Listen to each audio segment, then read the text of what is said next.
Oh. We got this. We got this. Come on then. Let's get it over and done with. We got this. Yep, that was me not knowing that death was imminent. Alright guys, Chemical Apes here, welcome to Grounded. So in this new update, there is a new boss in town. It is the Infected Broodmother. It's effectively the Broodmother on steroids. He was really angry as well. Honestly, no joke. This thing is absolutely crazy. So in this video, I'm going to talk you through how to unlock it, where to go, what to do, and what you'll also get for defeating her. Okay, so first off, how do we unlock her? Well, I can tell you right now, it's not going to be an easy task. This is endgame boss like no other. So to summon her, you will need the Moldy Hoagie. Now that requires you to defeat the Mantis, the Wasp Queen, and the Broodmother to get the Broodmother Fang, Wasp Queen head, and the Mantis head. Now you'll also need the recipe for that, which I'll show you in a second. Now also on top of that, to unlock it, you're going to need to have plugged in the gum into the haze canister to stop the haze. It will then in turn open this tunnel down here. Usually it's covered by web and you can't get past it. You can't hack away at it. You can't do nothing. So you do need to stop the haze. Okay, so to get the Moldy Hoagie summoning recipe, you'll need to go to Castle Mordork, but this requires you pretty much need to be at the end of the game, but it is at this location here, and we're just going to go on inside.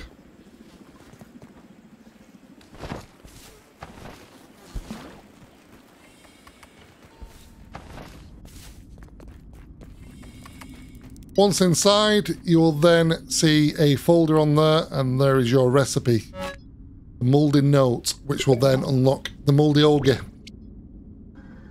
Okay, so next up is location. Now, like I said, guys, it does require you to block up that haze canister. You can't get into the entrance otherwise, but this is the location here. Let me bring it up on map. And just needs to be here. So it's just near the haze lab. Just down in this entrance here. And we're going to go on down. Now, do be careful when you go down. It's full of exploding spores. So just whiz on down. It is your chance to get the fungal charm if you need to. Okay, and this is it, guys. This is the playground.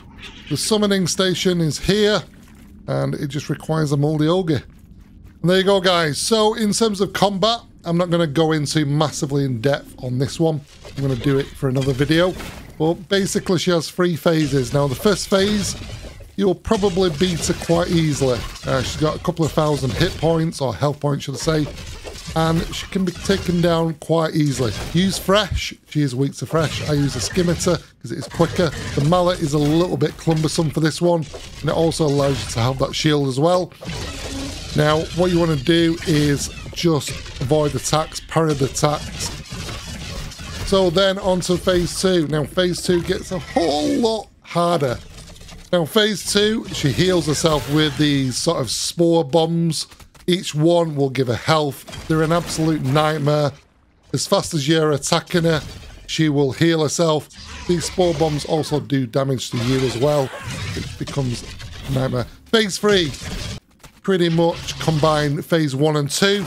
She will go up in health points massively, and she'll also bring on infected gnats just for good measure. Guys, this is not going to be one fight you're going to win easily. It's going to try and test you massively. So that's it, guys. Now let's go on to what we get from defeating her. Okay, so once you've defeated it, you'll then get a mutation called the Spore Lord. Now, basically, this is all around explosive damage and buffs. Now, basically, dealing damage with explosives gives you a stacking random buff that lasts until the combat ends. So, for example, 10% chance to give a 1% resistance to all explosives. Or 3% chance to give a 1% increase to movement speed. That type of thing. So it is quite a decent mutation. Okay, so next up is the weapons and armor that you can unlock after defeating her. Now it is the Moldy Matriarch Armor, which is a tier 3 medium class armor. Now each armor piece basically applies the explosive stun effect. and this increases the amount of stun inflicted by explosive attacks, so it is quite good. Now this with the actual bomb that you unlock is a really good combination. The bomb itself does masses of damage. Now visually it looks pretty much like the actual Broodmother outfit, but with the spores, so it has been slightly reskinned. And what's the suit of armor without the trinket? That's right, the Infected Broodmother does drop a trinket. Now it is a rare drop, it is a tier 3 trinket, but you can increase chances of getting it by using the Rascal Rogue Mutation. Now I've done 12 or so battles with the Infected Broodmother, and I've had the trinket twice using Rascal Rogue. Now just bear in mind, if you've not stolen the trinket from her in the first half of phase 1, then you probably won't get it. So what I do is save, reload. You will typically get infected chunks, but other than that, you can get the trinket. Now in terms of the trinket itself, it has got a blast wave status effect. Now basically what it does is adds on to the summoner build. So any creatures that you summon, they have a chance to explode and cause additional damage. Now to duplicate this for a friend, it will cost you 10,000 raw science. Okay, so on to the decor now that you will unlock. Now these are actually some of my favourites. There's some really cool stuff. Now the first one is the Infected Broodmother throne here. As you can see, sort of very much Broodmother style. Looks really authentic, and it can also be accompanied by the brazier. Now placing that, you can actually change the light like you can do with most, but it does look really cool. In terms of the coziness, I've not had a look at that yet, but I'm pretty sure it will add a massive amount of coziness as well. Last but not least is almost a life-size Infected Broodmother, the stuffed toy. It looks really, really authentic. As you can see here, it does require quite a lot of parts for it to actually craft it, but nonetheless, it is been brought in. Well, that's it guys from me. Remember to leave a like, subscribe and comment. I'll see you soon. Ciao for now.